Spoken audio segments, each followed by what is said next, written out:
Hey, good afternoon, everybody. It's July 4th, 2022. We're in the New Testament, and we're going to read from the book of Matthew, and we're going to read chapter 13.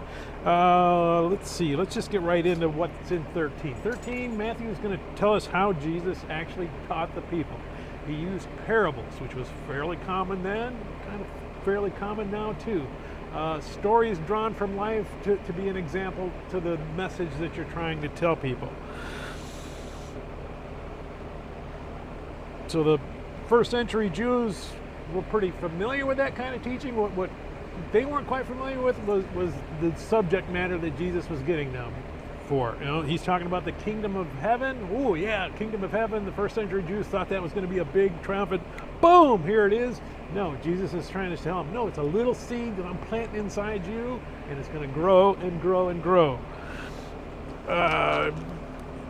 Well, okay, if that's how that happened, but at least you're going to come and you're going to destroy all the evildoers. Well, no, evildoers are like weeds. You know what? Don't worry about them. Grow the seed in you. When the time comes for the harvest, God will take care of the weeds.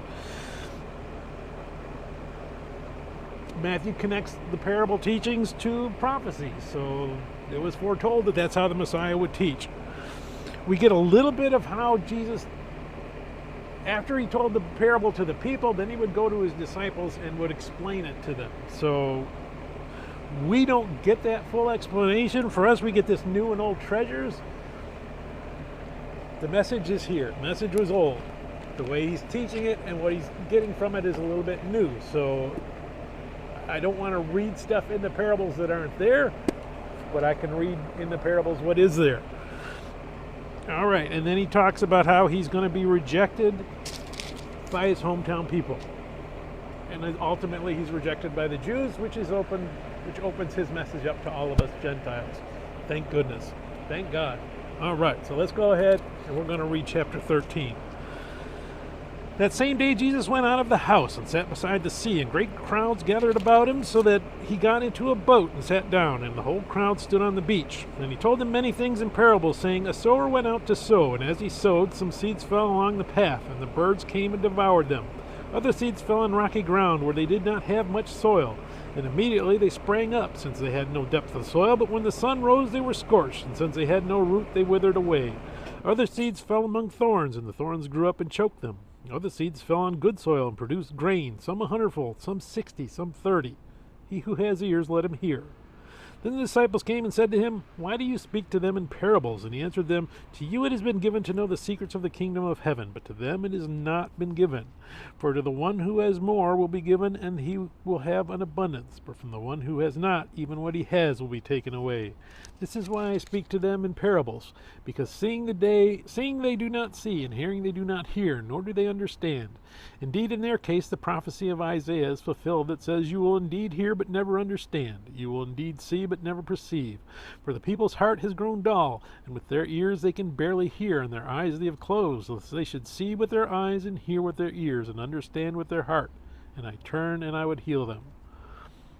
But blessed are your eyes, for they see, and your ears, for they hear. For truly I say to you, many prophets and righteous people long to see what you see, and did not see it, and to hear what you hear, and did not hear it. Hear then the parable of the sower. When anyone hears the word of the kingdom and does not understand it, the evil one comes and snatches away what has been sown in his heart. This is what was sown along the path. As for what was sown on the rocky ground, this is the one who hears the word and immediately receives it with joy. Yet he has no root in himself, but endures for a while, and then tribulation or persecution arises on account of the word. Immediately he falls away. As for what was sown among the thorns, this is the one who hears the word, but the cares of the world and the deceitfulness of riches choke the word, and it proves unfruitful.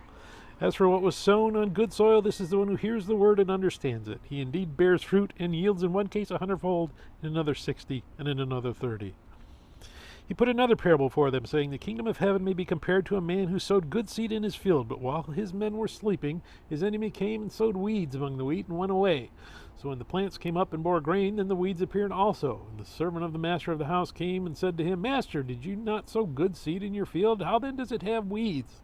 He said to them, An enemy has done this. So the servant said to him, Then do you want us to go and gather them? But he said, No, lest in gathering the weeds you root up the wheat along with them. Let both grow together until the harvest. And at harvest time I will tell the reapers, Gather the weeds first, and bind them in bundles to be burned, but gather the wheat into my barn.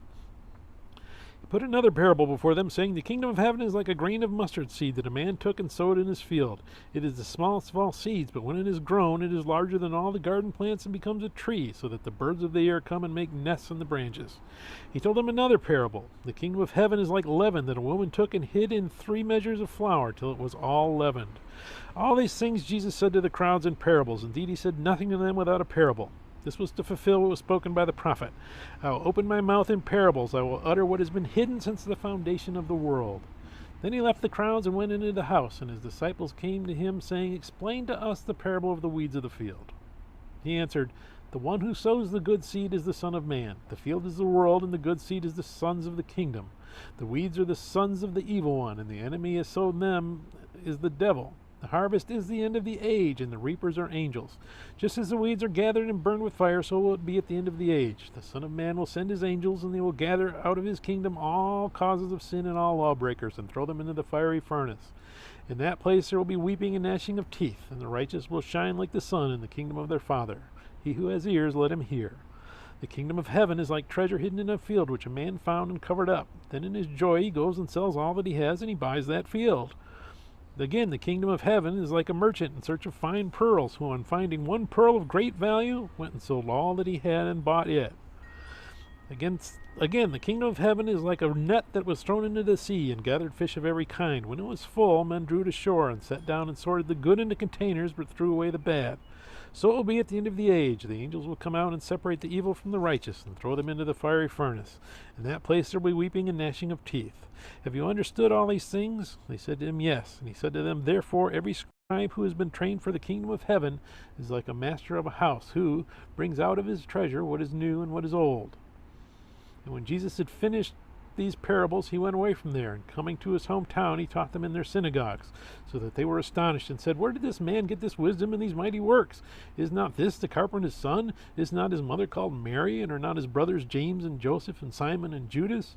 Are not all his sisters with us? Where then did this man get all these things? And they took offense at him. But Jesus said to them, A prophet is not without honor, except in his hometown and in his own household. And he did not do many mighty works there because of their unbelief. May God bless the reading of his word, and may God bless you. Bye.